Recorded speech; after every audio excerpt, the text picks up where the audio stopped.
Hey guys, welcome back to Dizzle in Motion. Today I got a quick story for you about the Chinese invading the United States auto industry, that is.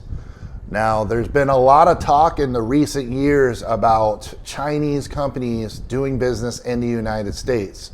And we've seen a rejection of Huawei with the cell phone stuff, a rejection of some of their drones and satellite technology, and of course, under the Biden 2025 effectively made Chinese cars illegal to manufacture in the United States.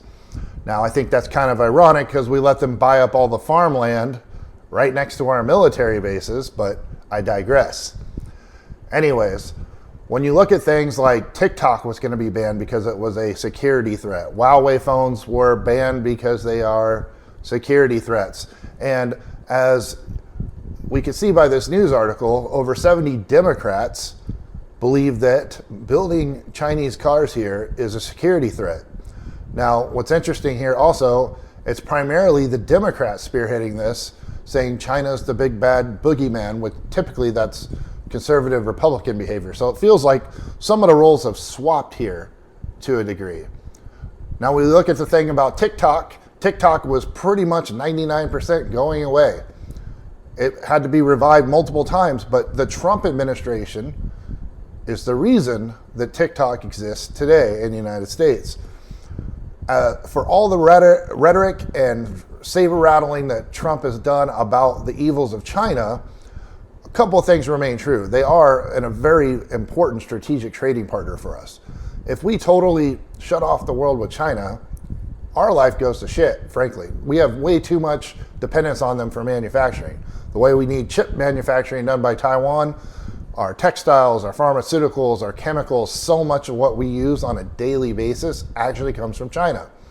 Now, it's further complicated because, well, things are expensive right now. And Chinese cars are much more affordable and in some cases, much more efficient via mileage, storage options.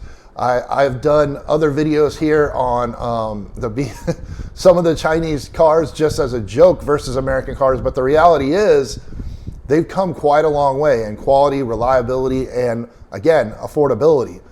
Most of the US market right now is lacking that space in the market for the consumer for affordable things such as pickup trucks, small SUVs, things that Americans want and need. But the costs have risen into the $40,000, $50,000, $60,000 range for a lot of these entry-level vehicles. So that being said, it is worth taking a look at what the Chinese market would mean to us. Now, I'll read you some clips from this article real quick, but at the end of the day, it seems like Trump is for this. Okay, so it shows here in Washington, more than 70 Democrats in the U.S. House of Representatives have urged President Donald Trump to not permit Chinese automakers to build or sell cars in the United States. House Democrats put out a statement saying, "We must not cede the American auto industry to a strategic competitor intent on global dominance. We urge you to take clear and decisive action to ensure that Chinese automakers are not permitted to enter the United States market in any capacity." And of course, this is why the door is open. In January, Trump said he's open to Chinese automakers in the United States. He said, quote, "If they want to come in and build a plant and hire you and hire your friends and your neighbors, that's great. I love that." Last month, auto trade groups representing pretty much every car company in the United States urged the U.S. to continue to keep out Chinese auto manufacturers. So as you can see, Trump doesn't really seem like he's super concerned about this issue.